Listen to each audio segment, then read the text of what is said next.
প্রিয় দর্শক মণ্ডলী, মানবাধিকার সংগঠন যার পুরো নাম হলো journalist association for human rights, কিছুদিন আগে আমরা ঢাকা মহানগর কমিটি করেছি। আমাদের একটি চাওয়া আছে, সেটা হলো সাধারণ মানুষ নির্যাতিত নিপীড়িত যারা হচ্ছে তাদের পক্ষে কাজ করা, তাদের জন্য কিছু কথা বলা।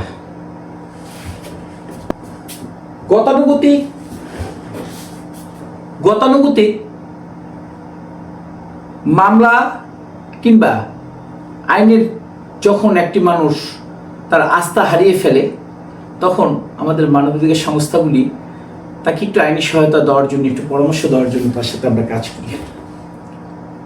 প্রিয় ভাইয়েরা, আমরা একঝাঁক গণমাধ্যম কর্মী এবং সমাজের নানান স্তরের যারা সুশীল সমাজ যাদেরকে আপনারা বলেন, তাদেরকে নিয়ে আমাদের এই journalist association for human rights যাদের এই পদচারণা।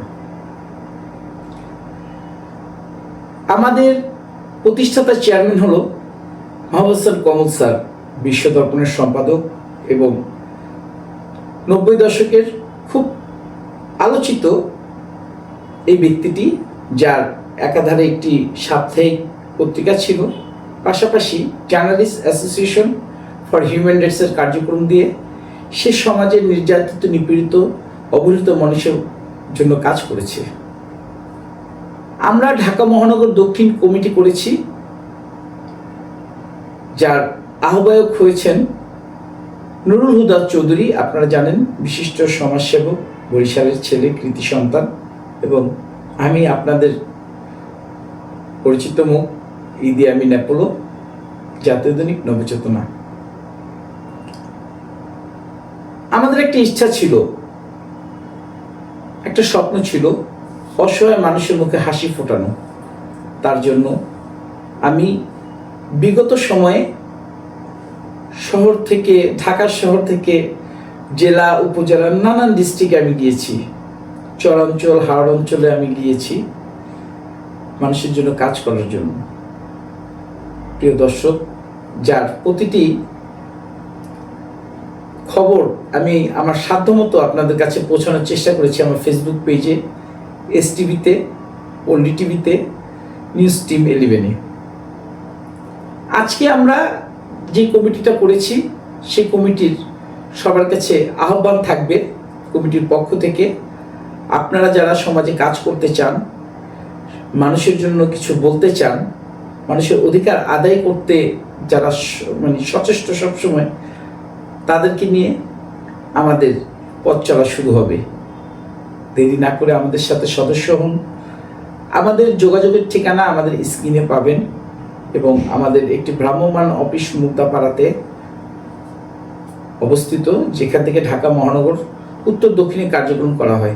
আমরা খুব শীঘ্রই ঢাকা মহানগর উত্তর এবং দক্ষিণ কমিটি করব, যেখানে আমাদের সাংগঠনিক কাঠামোটা আরেকটি শক্তিশালী হবে। প্রিয় ভাইরা, মানব সেবা পরম ধর্ম। মানুষকে সেবা করবেন, কারণ ধর্ম বর্ণ নির্বিশেষে আমরা সবাই মানুষ। আমাদের শরীরের রক্ত লাল, একই রক্ত। আমাদের ভিতর ভেদাভেদ ভুলে সমাজকে গড়ার জন্য, সমাজের অসহায় মানুষের মুখে হাসি ফোটানোর জন্য আমাদের এই পদচারণায় আপনাদের আহ্বান জানাচ্ছি। দেরি না করে আমাদের সাথে সম্পৃক্ত হন, আমাদের সাথে কাজ করুন। মনে রাখবেন, আল্লাহ পাক ইসলামে একটি কথা আছে, আপনি যদি কোনো অসহায় মানুষকে সহযোগিতা করেন, আল্লাহ পাক আপনাকে তার গায়বী সহযোগিতা করবে, যার অনেক প্রমাণ আমি আমার জীবনে পেয়েছি। আমাদের সাথে থাকার জন্য কিছু যোগ্যতা প্রয়োজন। সুস্থ সবল এবং সৎ মানুষকে আমরা চাই, যারা আমাদের সাথে কাজ করবে স্বেচ্ছায় সমাজকে পরিবর্তন করার জন্য। ধন্যবাদ। Mohammad Eidi Amin Apollo, journalist association for human rights, Dhaka মহানগর।